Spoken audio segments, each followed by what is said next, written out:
Hai semuanya, kali ini kita akan belajar tentang materi kebahasaan, yaitu bagaimana kita menuliskan di yang benar pada sebuah kata, apakah harus dipisah atau disambung ya. Untuk itu kita lihat dulu beberapa contoh berikut ini penggunaan di pada sebuah kata yang masih salah yang kita temui di lingkungan sekitar. Kita lihat dulu contoh berikut ini.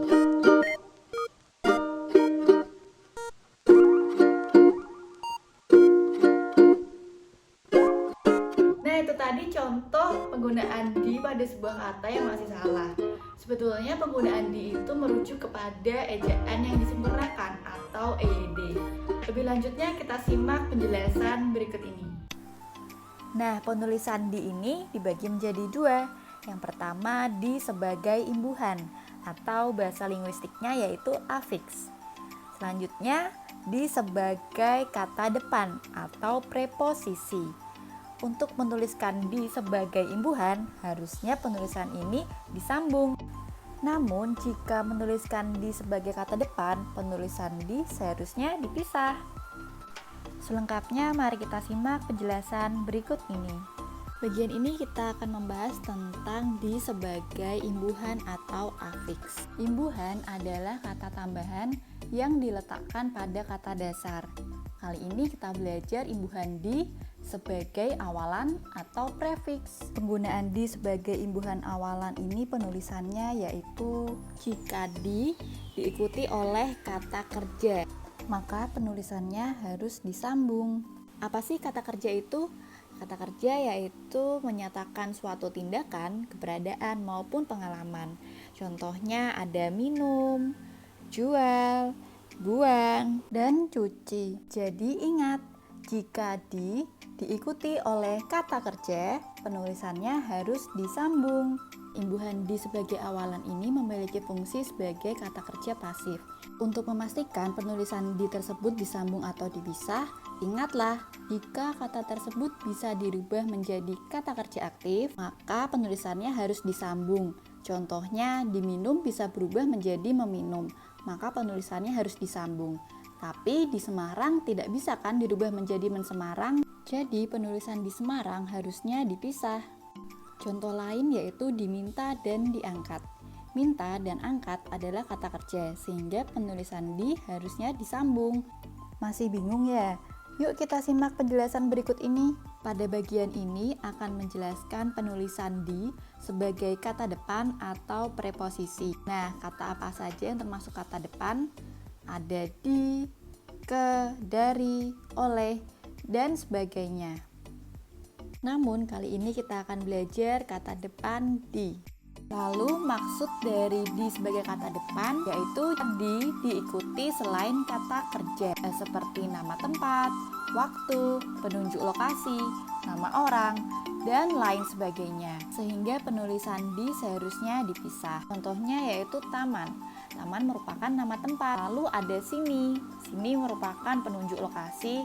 Ada dirimu, siang hari, selatan, dan lain sebagainya. Nah, contoh kata tersebut merupakan kata selain kata kerja, sehingga termasuk dalam golongan di sebagai kata depan. Maka penulisan di harusnya dipisah. Tunggu dulu, ternyata ada kata spesial loh yang penulisannya bisa digabung maupun dipisah.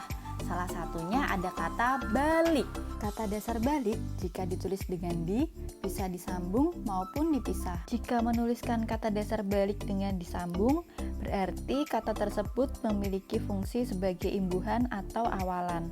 Contohnya bajuku dibalik ibu. Kata dasar balik di sini bermakna sebagai kata kerja, sehingga kalimat ini bisa dirubah menjadi kalimat aktif, yaitu ibu membalik bajuku.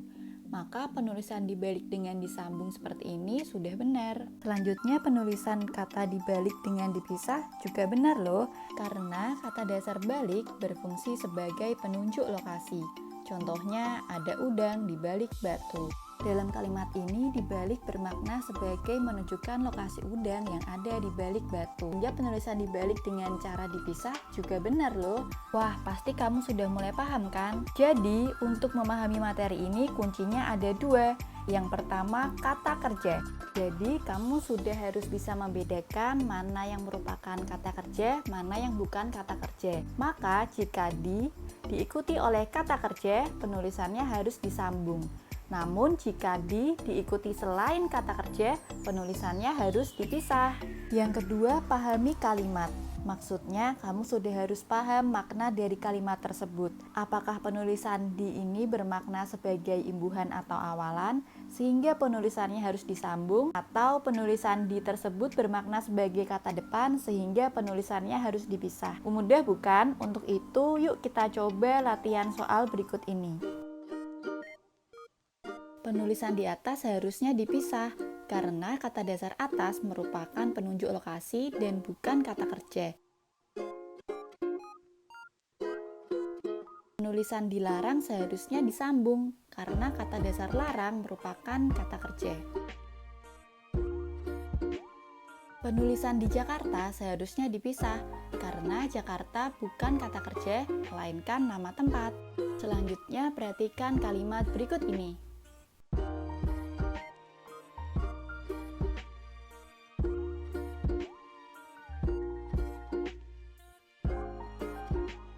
Penulisan yang betul yaitu Wildan tinggal di Bali.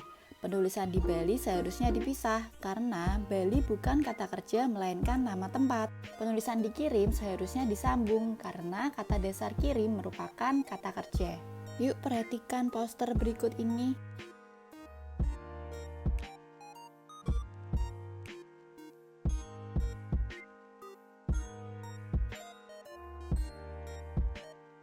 Penulisan dijual seharusnya disambung karena kata dasar jual adalah kata kerja. Yang betul yaitu penulisan dibuka karena kata dasar buka adalah kata kerja. Sehingga penulisan dibuka seharusnya disambung. Nah, itu tadi penjelasan tentang materi kebahasaan, penggunaan di pada sebuah kata apakah harus dipisah atau disambung. Pasti kamu sudah mulai paham kan? Sebagai bangsa Indonesia, hendaknya kita terus belajar bagaimana menggunakan bahasa Indonesia yang baik dan benar. Sampai bertemu di materi selanjutnya.